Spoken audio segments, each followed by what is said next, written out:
আসসালামু আলাইকুম, সবাই কেমন আছেন?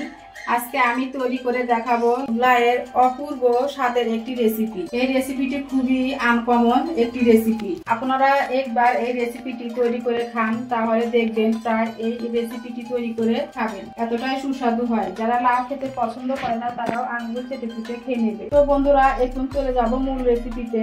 এখানে আমি একটা লাউ নিয়েছি। লাউটা খুবই কচি, একদম টাটকা। এই যে এইভাবে আমি করে এই সাইজ করে আমি লাউটা কেটে নিয়েছি আমার পছন্দ মতো করে। আর এখানে আমি একটা রুই মাছের মাথা নিয়েছি। এখানে আমি 2টা পেঁয়াজ কুচি করে নিয়েছি, একটা টমেটো কুচি করে নিয়েছি, আর 7-8টা কাঁচামরিচ কুচি করে নিয়েছি। এখন আমি মাছের মাথাটাকে একটু হলুদ দিয়ে আর লবণ দিয়ে মাখিয়ে নেব। 1/2 চামচ পরিমাণ হলুদ দিয়ে দিলাম, 1/2 চামচ পরিমাণ হলুদ দিয়ে দিলাম, আর 1/2 চামচ পরিমাণ লবণ দিয়ে দিলাম। খুব সুন্দর করে মাছের মাথাটা মাখিয়ে নেব। তো একটা কড়াই বসিয়ে দিয়েছি, কড়াই গরম হয়ে গিয়েছে। এখন আমি মাছটা ভাজার জন্য পরিমাণ মতো তেল দিয়ে দিলাম। তেলটা গরম হয়ে গিয়েছে, এখন আমি মাছটা ভেজে নেব।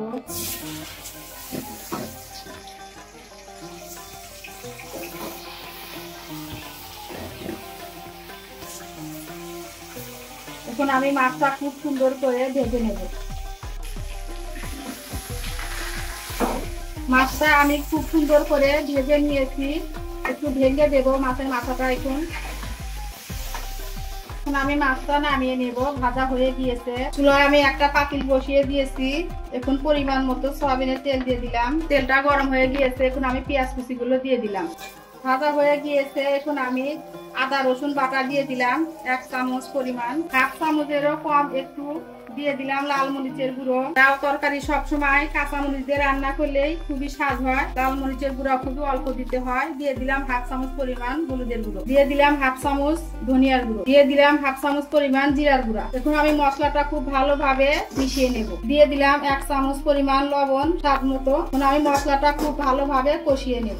মশলাটা আমি খুব ভালোভাবে কষিয়ে নিয়েছি। টমেটো কুচি গুলো দিয়ে দিলাম, নেড়ে চেড়ে একটু কষিয়ে নিয়েছি। এখন আমি কেটে রাখা লাউ গুলো দিয়ে দিলাম। সবগুলো লাউ দিয়ে দিলাম, দিয়ে খুব ভালোভাবে নেড়ে চেড়ে মিশিয়ে নেব। খুব সুন্দরভাবে মিশিয়ে নিয়েছি। এখন একটা ঢাকনা দিয়ে ঢেকে রাখবো। ঢাকনা দিয়ে ঢেকে দিলাম কিছুক্ষণের জন্য। ফিরে এলাম 5 মিনিট পর। দেখুন লাউ থেকে কত পানি বের হয়েছে, দেখতে পাচ্ছেন কত পানি বের হয়েছে। লাউ গুলো আমি আবার ভালোভাবে নেড়ে চেড়ে মিশিয়ে নেব। লাউ কিন্তু অনেকটা কমিয়ে গিয়েছে। এখন আমি ভেজে রাখা মাছ তার মধ্যে দিয়ে দেব। আবারও ভালোভাবে নেড়ে চেড়ে মিশিয়ে নেব। মিশিয়ে নিয়েছি, এখন আবারও ঢাকনা দিয়ে কিছুক্ষণের জন্য ঢেকে রাখবো। তরকারিটা কষানো হয়ে গিয়েছে। দেখুন লাউটা খুবই কষি, এই জন্য কত পানি বের হয়েছে লাউ থেকে। লাউ কিন্তু পানি দিতে হবে না, এই পানিতে লাউটা রান্না করে ফেলবো, পানি দেব না। এখানে দেখুন আমি ফালি করা কাঁচামরিচ দিয়ে দিলাম, 7-8টা কাঁচামরিচ ফালি। এখানে আমি লবণটা চেক করে নিয়েছি, লবণ লাগবে না। আমি বাগার দিব তরকারিটা। আমি বাগারের জন্য চুলায় একটা কড়াই বসিয়ে দিলাম। কড়াইটা গরম হয়ে গিয়েছে, এখন আমি পরিমাণ মতো তেল দিয়ে দিলাম। এখানে আমি 2টা শুকনা মরিচ দিয়ে দিলাম ফোড়নের জন্য, একটা তেজপাতা 2 টুকরা করে দিয়ে দিলাম, 1/2 চামচ আস্ত গোটা জিরা দিয়ে দিলাম। কিছুক্ষণ ভেজে নিলাম, নিয়ে আমি দিয়ে দিলাম পেঁয়াজ কুচি। বাগারটা আমার রেডি হয়ে গিয়েছে। আমি লাল লাল করে পেঁয়াজটা ভেজে নিয়েছি। এখন আমি বাগারটা দিয়ে দেব। এখন আবার একটু ভালো করে নেড়ে চেড়ে মিশিয়ে নেব। আপনারা বাসায় এইভাবে লাউ দিয়ে মাছের মাথা দিয়ে রান্না করে খেয়ে দেখবেন, খুবই মজা হয়, এতে দারুণ লাগে। পরিমাণ ভাজা জিরার গুঁড়া, এতে করে তরকারিটা খেতে আরো বেশি ভালো লাগবে। দিয়ে দিলাম ধনিয়া পাতা, এটা অপশনাল, চাইলে দিতেও পারেন, না চাইলে নাও দিতে পারেন, কোনো সমস্যা নেই। আবারও একটু ভালোভাবে নেড়ে চেড়ে মিশিয়ে নেব। এখন আমি চুলাটা অফ করে দেব। আপনারা যারা আমার ভিডিওটি দেখছেন, প্লিজ দেখা শুরুতে একটি লাইক দিয়ে দিবেন। আপনাদের একটি লাইক আমার ভিডিওটি অনেকের কাছে পৌঁছে দিতে সাহায্য করবে। আর যদি বেশি ভালো লেগে থাকে তাহলে আমার চ্যানেলটি সাবস্ক্রাইব করে দিবেন।